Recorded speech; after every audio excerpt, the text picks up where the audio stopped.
Ar įmanoma išpjauti betoną iš vamzdžio naudojant lankstų veleną? Klausimas sudėtingas, nes tai priklauso nuo to, kiek ten to betono.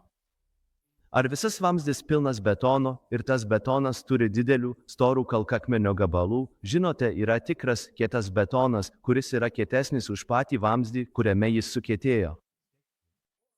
Ar kalbame apie sukietėjusį cementą, cementas už vyrų, kuris jau sukietėjęs?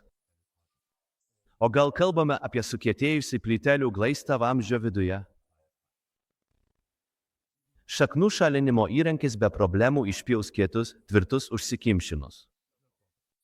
Bet jei kalbame apie tikrą kietą betoną, vienintelis įrankis, apie kurį žinau, kad jam pavyko susidoroti su tokiu betonu, yra Coates's Smart Cutter.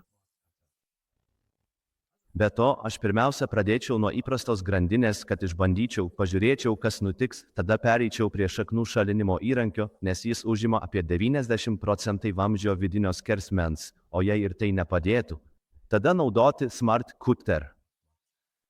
Ačiū už klausimą.